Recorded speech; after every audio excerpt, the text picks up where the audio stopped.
Je m'appelle Léo, je suis le maraîcher. Cette ferme, ça fait 2 ans qu'on y travaille, qu'on est locataire. On a commencé par rénover tout ce qui était bâtiment et puis installer toute l'infrastructure au champ aussi, c'est-à-dire les tunnels, l'irrigation, etc., etc. C'était la première année assez mouvementée et maintenant on est assez content parce qu'on peut enfin vraiment travailler avec des bons outils et puis c'est parti quoi.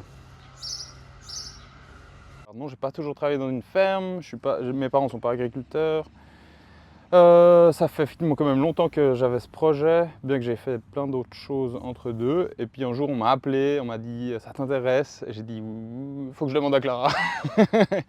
Je dis oui, et puis nous y voilà quoi.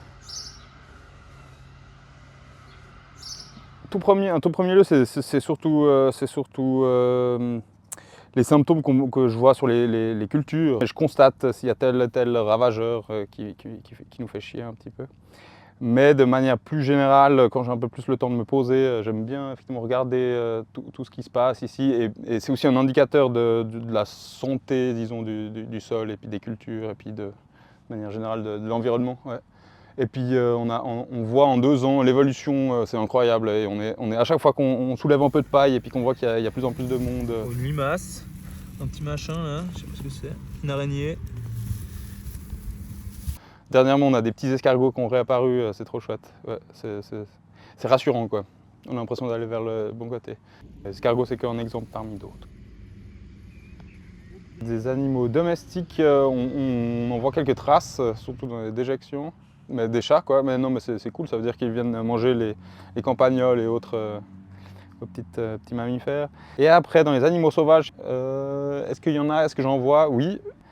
On voit pas mal du coup les hérons, les corneilles, tous les rapaces qui viennent de plus en plus chercher à manger ces petites bêtes. C'est vraiment chouette. Ouais, on a un couple de hérons qui ont élu leur lieu de chasse ici, on a plaisir à côtoyer, qui sont de moins en moins farouches et puis pas qu'on approche, mais ils s'envolent plus systématiquement dès qu'ils nous voient y arriver.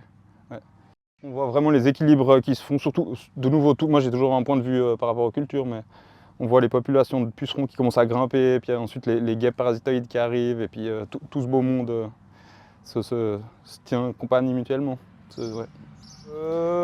Ces petites guêpes là, je les aime bien. J'aime bien les musaraignes, j'aime bien les hérons, j'aime bien les corneilles, j'aime bien les oiseaux de manière générale, j'aime bien les vers de terre. Ouais, c'est souvent des raisons utilitaires.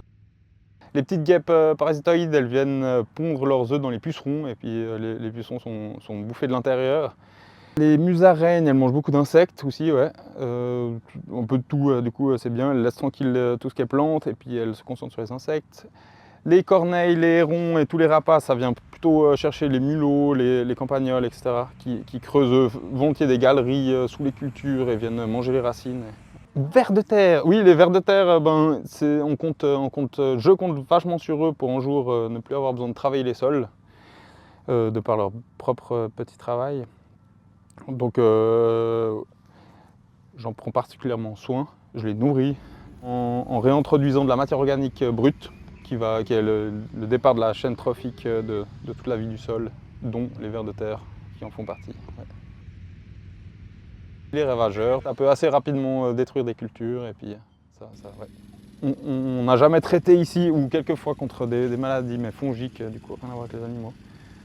Il y a tout ce qui est campagnols qui font des gros trous, ça à contre-cœur, mais je le fais quand même. J'installe des pièges, des guillotines, des petits pièges à guillotine qu'on introduit dans la galerie, et puis il y a un déclencheur, il passe et ça tombe. Et pas mal de filets anti-insectes, moyens mécaniques.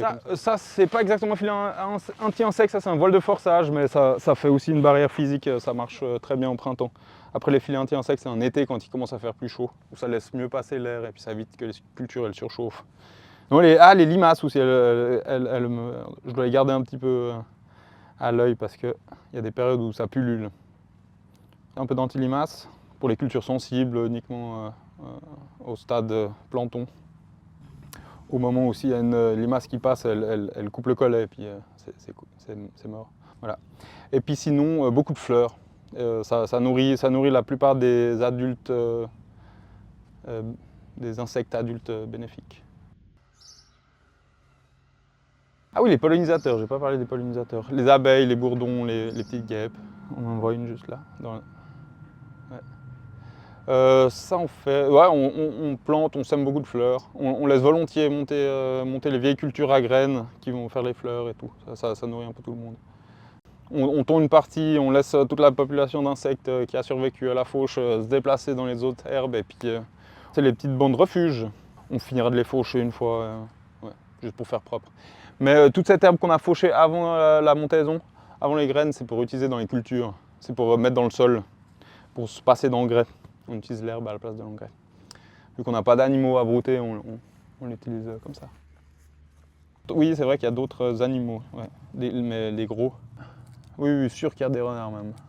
Ça nous oblige à fermer le poulailler tous les soirs, mais sinon, dans le champ, ouais, c'est clair, ils sont les bienvenus. Ouais. Mais après, sangliers ou des biches, non.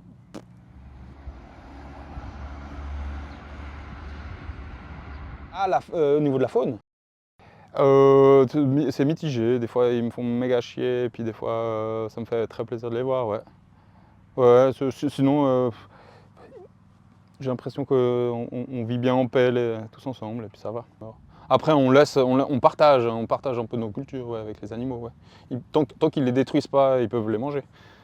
Enfin, je veux dire, tant qu'ils restent sous le sol ou qu'ils font leurs petites affaires et puis qu'ils se mangent entre eux, ça, tout va bien. Ouais.